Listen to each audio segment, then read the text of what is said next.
Good morning. This is Tracy Hales-Vass with Right on Four Corners. Today, I'm excited to again talk with Margaret Cheasebro about her children's book, If I Were a Tree, What Would I Be? Good morning, Margaret. Good morning, Tracy. Thank you so much for coming into the studio. Oh, you're welcome. Thanks for having me. I really loved your new little children's book, If I Were a Tree, What Would I Be? Oh, thank you. It's short, but really clear, and it makes you feel really good. Oh, good. Tell me about the book and why you wrote a children's book. Okay. Well, some time ago, I was going to get some kind of alternative health work done by a retired RN who had, ever since she was a child, she had heard angels speaking to her. And she had developed, with their help, as she understood the process, this ability to help people heal. And sometimes she would get these thoughts, these messages, or whatever you might want to call them. And at the end of a session, she said, I'm being told that you are going to write another book. And I have the title. It's If I Were a Tree, What Would I Be? And so I sat with that for, probably a couple of years.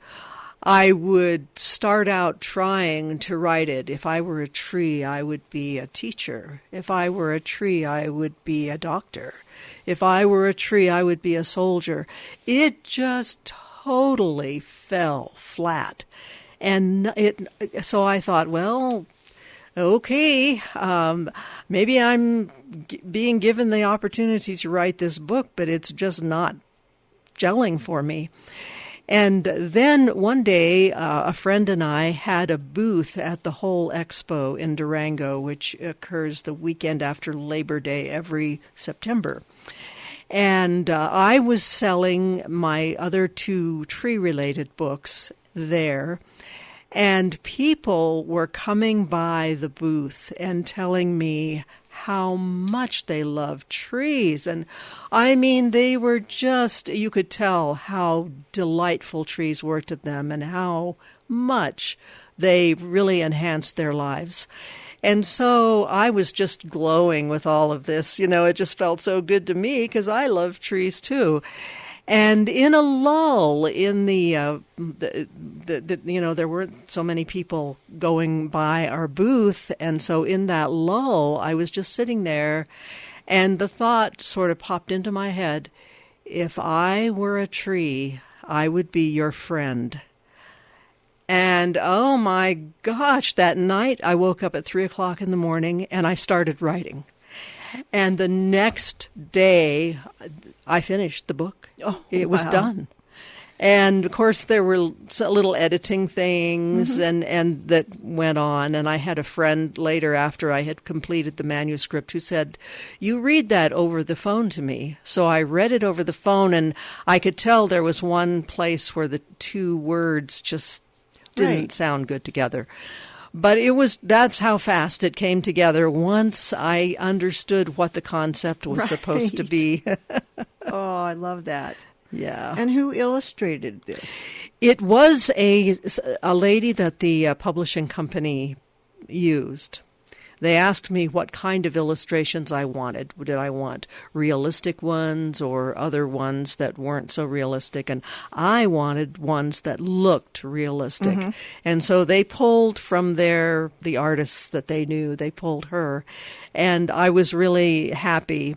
I wanted to be sure that they used a cottonwood tree because a cottonwood tree was one of the really important trees that I got to know and just came to love so much. And so I sent the publishing company a picture of a beautiful cottonwood tree that's on the property I used to own just north of Aztec. And it's an older tree that used to be just lots of limbs, but it's gotten older and it's lost limbs. And one of the limbs, it was dead. It was sticking out there, but it was in the photo. And I noticed as she drew the picture that she included that dead limb. And I thought, oh my gosh, it really does look like the tree that I sent the photo of. Oh, that's great. Because I know you have a special relationship with those particular trees out at that place you used to live. Oh, yeah. Yes. Yeah. And in the book, they've put a face on the tree. I know. I wondered how they were going to capture the tree's emotion, because that is talked about in the book. Mm-hmm. And when they sent me the photos or the artwork just to take a look at it and see what I thought, oh my goodness, that was just genius. Yes. That she did that, because of course it gives a way to show emotion on the part of the tree. Yeah, I think she really captured the spirit of that. I think she did. Yes. I've never met her, I've never talked to her, but I loved what she did. Mm-hmm, me too. Why don't you tell our listeners a little bit about it? Who are the characters in there? Okay. The two characters, I just made them up. One is Francisco. He's kind of a sort of a Latino sort of guy. And the other one is Katie. And she's got auburn hair, and they're both 7 years old. And I don't know where I got the word Katie, but Francisco, I was really trying to pull on the thought of the love of nature. So, of course, I thought of St. Francis. Oh, right. And then I also thought of Francisco because I have a wonderful, wonderful handyman who just is very, very caring and very loving. And can I tell you how I met him? Sure. Because that sort of plays into this the wonderful sense of the value of the kind of person I wanted to include in the book. So a friend and I were taking turns mowing the weeds around a church where I used to go. And she was doing it in the morning, and then I relieved her about noon. It was a very hot day.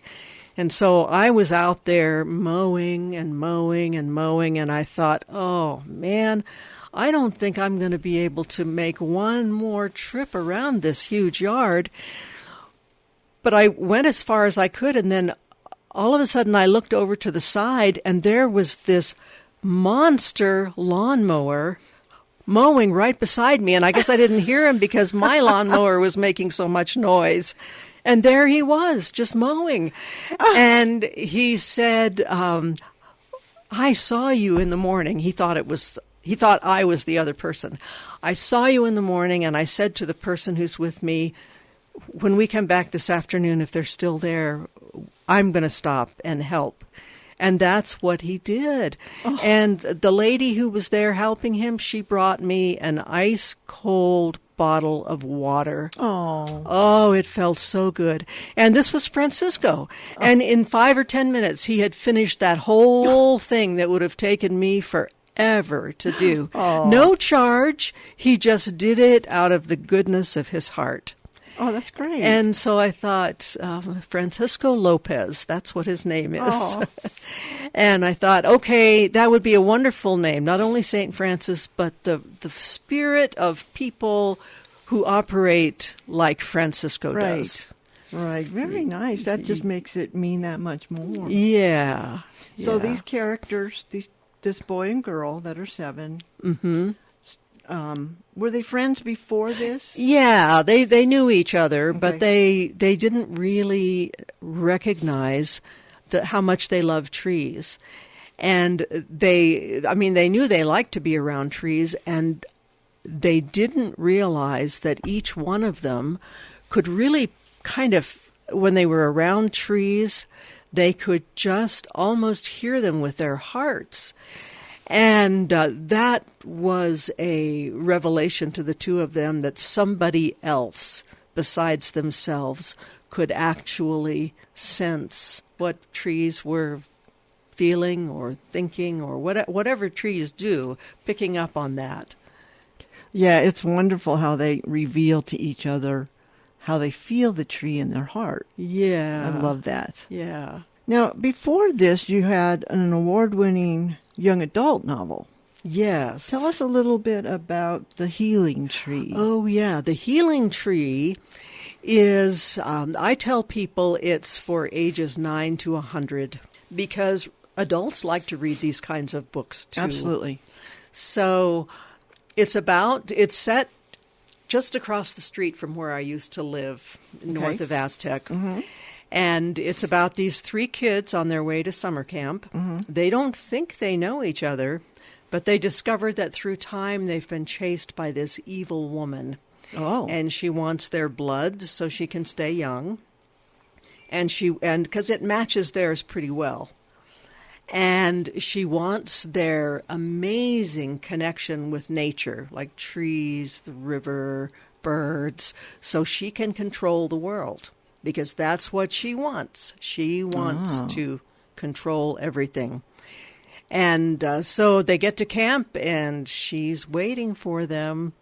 And as they run from her, they crash into this cottonwood tree. And it is a time-traveling tree, and all of a sudden they find themselves 900 years in the past at the site of this Pueblo village that once sat where the summer camp does now. And so then it goes into some cultural and historic things. And the evil woman discovers how to use the tree as well. And so she follows them into the past. Oh. And so then it becomes, how are these 3 kids going to believe in themselves and in their abilities and work together well so they can stop this woman from ruining the world? Oh, I love that. It sounds very intriguing. We talked earlier about the healing with trees. Right. Finding a path to wholeness. So you've since then expanded into fiction. Yeah, the first one I did was The Healing Tree. Right. Yeah. And then the first one was The Healing Tree. Yeah. And then a couple of years later, I wrote Healing with Trees, Finding a Path to Wholeness. And I was just using a lot of the things that I'd learned from being around trees. And then just kind of meditating around them was allowing me to kind of tune into some wisdom that was pretty amazing, I thought. And so the last half of the book deals with some of those things that I picked up from that time. And there's tools and exercises for everyday living in there. So what is next on your writing agenda? Well, some time ago I wrote an ebook about Reiki. And I put all the different. So when you learn Reiki, you learn Reiki 1, then Reiki 2, and then there's depending on how you teach it, then there's a Reiki Master section that you can teach. And I put them all in one ebook, and I really was not too happy with that. I want to change it so that it's there's 3 books: Reiki 1, Reiki 2, and then the Reiki Master. And I'd like to make those into like paperback books and also ebooks. Great. So it's just a matter of figuring out how I'm going to do that. On my mind right now. Yes, you talk about Reiki in the Healing with Trees. And you do have several books on your website. Oh, yeah. And that's Margaret Cheasebro, Cheasebro.com. Yeah. So listeners can go there and find the book. So if listeners want If I Were a Tree to read to their children or have their children read it, where would they find it? Okay, well, the publishing company has set up a website for me, which is really nice. Great. And it's long. It's the HTTPS, I think. www.ifiwereatree.whatwouldIbe.com. Okay. The whole title. The whole title. If I were a tree, what would I be.com. Yeah. But I think you have to put the HTTPS there, or you won't end up getting where you want to go. Okay. Could you read a little bit from the book for us? Of course. I'd be happy to. Wonder if I should start at the beginning or... Sure. I think that's a good idea. Okay. Hi, Francisco. Come walk with me while I visit one of my tree friends. You like trees? I had no idea, Katie. So do I. I have talks with my tree friends, said Katie. I hear them with my heart. That's where I hear them too. Francisco sounded excited. I love this meadow. See that big cottonwood, Francisco? That's grandfather tree, one of my favorite trees. What a huge trunk! And there are so many big leafy branches, said Francisco. This tree must be very old. And very wise. We like each other, Katie smiled at the tree. I think it's cool to have tree friends, said Francisco. If I were a tree, I would be your friend, Katie told him. If I were a tree, I would be your friend too, Francisco thought for a moment. But I already am your friend. Katie smiled. The tree is happy that we're friends. My heart feels warm like sunshine. My heart feels good too, Francisco said with a grin. I'm glad the tree likes me. Grandfather Tree, we'll play in the meadow under your branches, said Katie. We'll make pretty designs with rocks in your shade, Francisco told the tree. I'll make a chain of flowers to string around your trunk, Katie added. If I were a tree, I would say thank you by singing to you as the wind whistled through my leaves. Francisco cocked his head. Listen, I hear the song. Sometimes at night it feels like I'm snuggled in the tree's branches, being rocked to sleep. Katie closed her eyes and thought about how good that felt. I would sit up there on that big branch and tell funny stories so the tree wouldn't get lonely, said Francisco. If I were a tree, I'd listen to your stories and laugh at the funny parts, Katie replied. I wonder what a tree sounds like when it laughs, said Francisco. Maybe its leaves rustle like a giggle. Sometimes I tell the tree what makes me sad, Katie said quietly. If I were a tree, I would know when you are sad and give you a hug with my branches, Francisco replied. Katie nodded. If the tree had a little sore, I would put a bandage on the sore. I would kiss the tree and say, "Get well soon." If I were a tree, I would be happy to see you coming, Francisco said. Oh, can you feel that in your heart? The tree likes having us as friends. I feel like I'm glowing inside, Katie said. I love this feeling. It's great the way the kids express themselves to each other through that. Oh, thank you.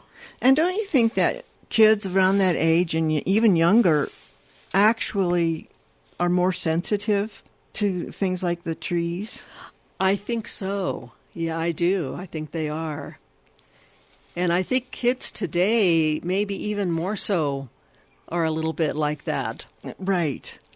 It's interesting because it's so real. I mean, they're hesitant to say, yeah, I do like trees. Me too. Yeah. They come together and enhance their friendship.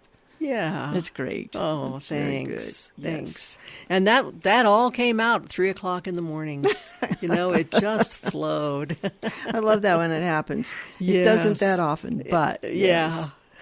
You have to have the right stimulus there. And you do.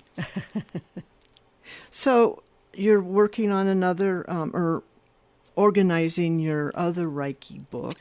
Yeah, I'm trying to do that. I've gone through them all and kind of updated them, but it's been a little while, and I need to go back and do that, and I need to contact someone I worked with before who can draw a nice cover for each of the 3 books. And what about more tree books? I'm not sure about that. I haven't come up with an idea that's compelling me yet, but who knows? Who knows? I hope so. I think that with the tree books, they kind of do come through inspiration from the trees themselves, I think. Yes, I think so.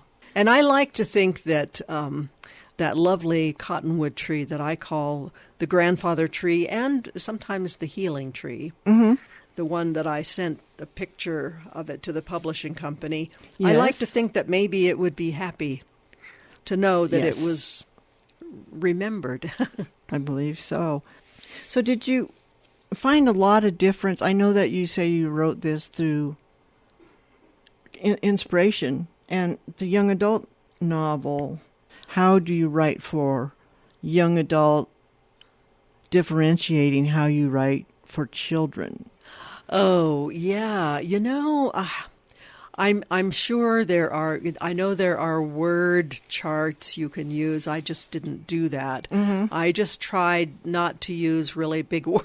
Right. Words that people could easily read. And then with this one, if I were a tree, what would I be, is for 5 to 10-year-olds.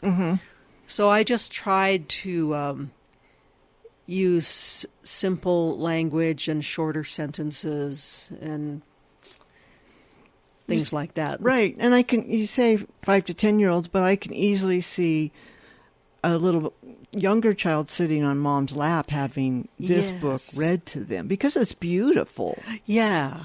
Yeah, and there's so many pictures. And there is one page in here where there is no picture. There's just kind of a watercolor background. And that people, if they buy the book, then the kids can draw a picture of their favorite tree. Oh, I like that. And it'll be part of the book. That's a great idea. Yeah. I would just like to say that, some people might be really skeptical about how can you, be around trees and kind of feel something that just makes you feel good, makes you feel relaxed, makes you just feel better.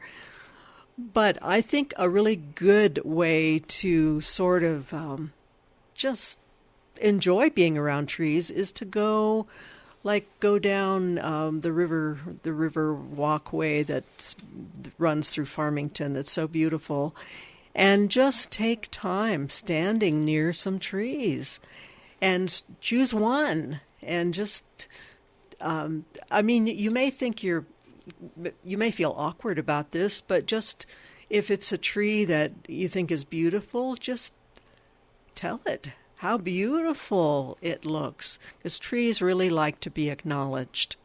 We all like to be acknowledged. Right. And they like to be recognized for some of the things that they do. All the shade they provide and the nests for birds. So, they have places that they can build nests in the trees and providing oxygen and taking in the carbon dioxide and all the different things that they do.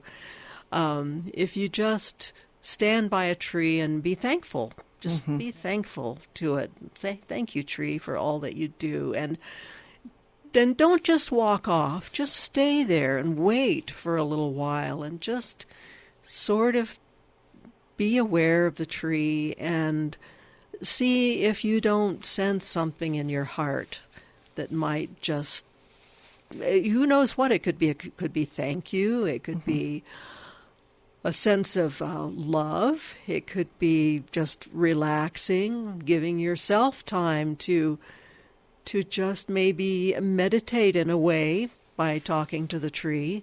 It's a different form of meditation than we sometimes think of, but what it does is it calms your mind and you're not rushing on to the next thing. You're giving yourself time to just spend time in that one spot with that one tree.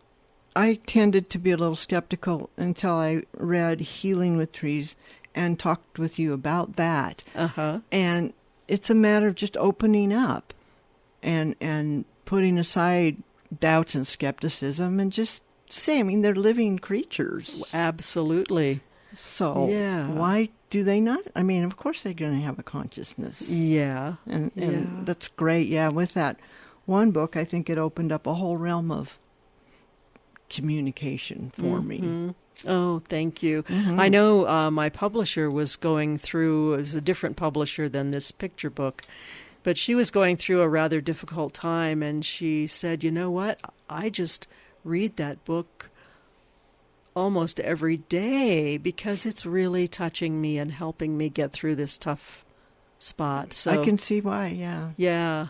And I do sell my books at Petco. I'm perfect. there Sunday afternoon and Wednesday afternoon from about, say, 12:30 to 2, maybe a little earlier, 12 maybe, but 12:30 to 2 pretty regularly on Sundays and Wednesdays. And it's really interesting to watch people come by. If they really like trees, they are drawn to that book, Healing with Trees, Finding a Path to Wholeness. I watch and think, oh my gosh, there are people who love trees and they just gravitate toward it. And I'm thankful and very grateful that they sense that there's something there for them. That's great. I can see that would be a good place because they're open to the animals, perhaps, and that's a step toward that. Well, great. It's been such a pleasure talking with you and reading your books. I appreciate you coming into the studio. Oh, you are welcome. You're very, very easy to talk with. Thank you. I just relax and don't even worry about things when I'm talking with you. Good. That's a high compliment. I appreciate that. And so people can find you at margaretcheasebro.com or https ifiwereatree.whatwouldIbe.com. Yeah, and I think you might have to put the www in there too. I'm not sure. Okay. Going to have to experiment with that. Okay, great. Or you could go to Balboa Press, BALBOA Press. Okay. .com, and you can find it there as well. Great. Okay. Well, thank you again for coming in. Oh, you're so welcome. And that was Margaret Cheasebro in the studio with me talking about her latest children's book, If I Were a Tree, What Would I Be? This is Tracy Hales-Vass with Right on Four Corners on KSJE 90.9 FM in Farmington, New Mexico.